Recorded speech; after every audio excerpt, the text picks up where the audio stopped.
2 Samuel, capítulo 11, do verso 1 ao verso 4, está escrito: Na primavera, época em que os reis saíam para a guerra, Davi enviou para a batalha Joabe, com seus oficiais, e todo o exército de Israel. E eles derrotaram os amonitas e cercaram Rabá, mas Davi permaneceu em Jerusalém. Uma tarde, Davi levantou-se da cama e foi passear pelo terraço do palácio. Do terraço, viu uma mulher muito bonita tomando banho. E mandou alguém procurar saber quem era ela.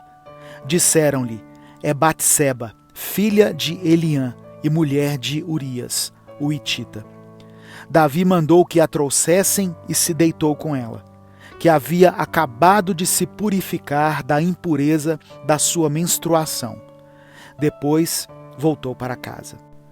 Todos os textos bíblicos trazem algum ensinamento para nós, seja de forma direta ou indireta. A história do adultério de Davi com Batseba e do assassinato de Urias nos mostra que ninguém é espiritual demais para que não possa ceder às tentações.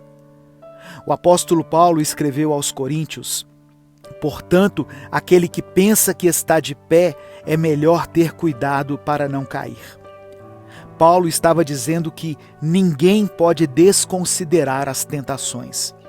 Embora ele ressalte que Deus não permite que sejamos tentados além das nossas forças. Portanto, quando alguém diz: essa tentação é mais forte do que eu, essa pessoa está mentindo. Jesus disse que a carne realmente é fraca, mas o espírito está pronto. Por isso devemos orar e vigiar. Tem pessoas que oram muito, mas que vigiam pouco. Ao observarmos a vida de Davi, tentamos entender o porquê da sua queda, uma vez que, no início da sua vida, ele havia se mostrado um jovem que tinha intimidade com Deus e que também era um adorador, que expulsava demônios somente com o dedilhar da sua harpa. Davi também mostrou ser cheio do Espírito de Deus, tanto que teve coragem e ousadia para derrotar um gigante que amedrontava todo o exército de Israel. Mas o que aconteceu entre o relato do menino, do pastor de ovelhas que derrubou um gigante, até o rei que caiu em adultério? Quando olhamos para o texto de 1 Samuel, podemos tirar algumas conclusões. Davi entrou em um lugar chamado zona de conforto, um lugar perigoso, no qual muitos crentes estão nesse momento. E por estarem ali, chegam à conclusão de que nada pode os derrubar. É quando a pessoa já acha que sabe tanto da Bíblia, que já foi tão usado ou usada por Deus, que já teve tantas experiências com o Espírito Santo, que nada poderá derrubá-lo ou abalar a sua fé. O texto diz que, numa época em que era comum os reis saírem para a guerra, Davi preferiu ficar no conforto do palácio. A guerra não era mais interessante para o rei, pois ele preferia gastar o seu tempo usufruindo dos benefícios que a sua condição real lhe proporcionava. Quando as coisas de Deus se tornarem desinteressantes para nós, precisamos tomar cuidado. Podemos estar a um passo da queda.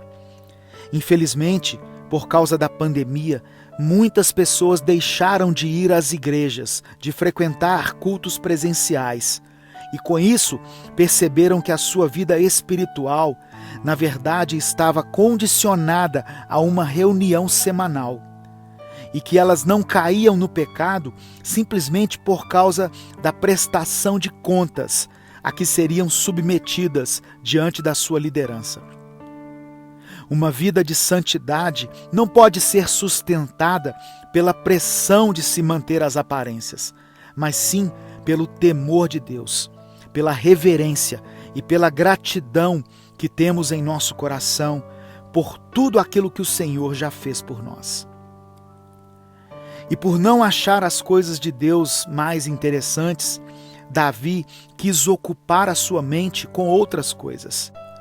Primeiro, ele se dedica a dormir à tarde. Não que isso seja pecado. Afinal, de acordo com o seu trabalho, seus horários, a sua rotina ou até mesmo a sua condição física, você pode tirar um tempo de descanso. O problema era que Davi estava cochilando enquanto Israel estava em guerra. Provérbios capítulo 24, versículos 33 e 34 diz assim: durma um pouco mais, cruze os braços e descanse mais um pouco. Mas enquanto você estiver dormindo, a pobreza o atacará como um ladrão armado. E o problema da ociosidade é que a pessoa vai ficar buscando algo que ocupe a sua mente.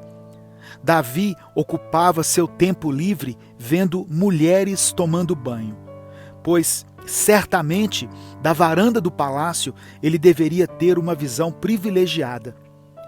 Um dia ele tirou um cochilo à tarde, acordou e foi para a sacada do palácio, de onde viu uma mulher tomando banho, e o texto diz que era uma mulher muito bonita. Se Davi estivesse bem espiritualmente, imediatamente ele iria identificar o perigo e se desvencilhar daquela situação.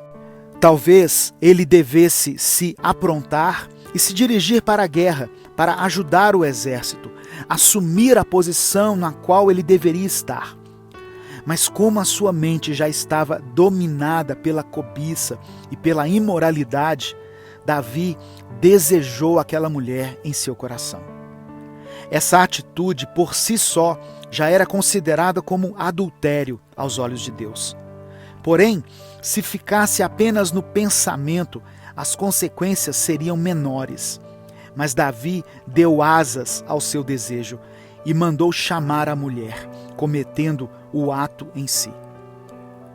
Outro fato que eu creio que contribuiu com a queda de Davi foi a condição em que ele estava como rei de Israel.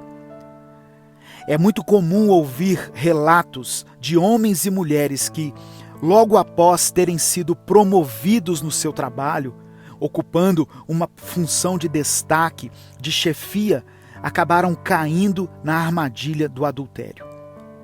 Quando assumimos uma posição de comando, ficamos com a impressão de que temos tudo sob controle e de que não haverá nenhuma consequência para os nossos atos.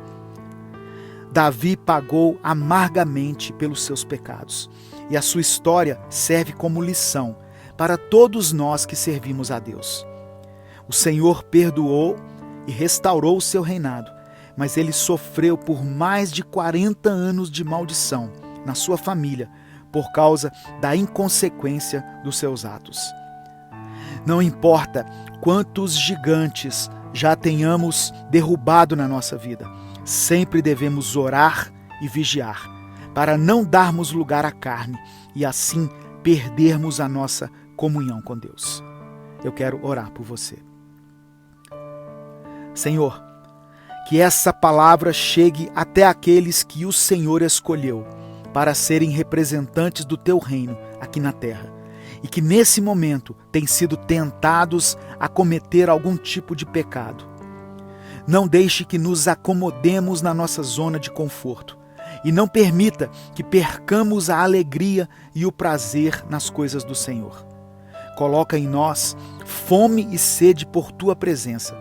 Perdoa a nossa frieza espiritual e nos faça vitoriosos sobre a carne, sobre o mundo e sobre o diabo. Nós oramos e te agradecemos em nome de Jesus.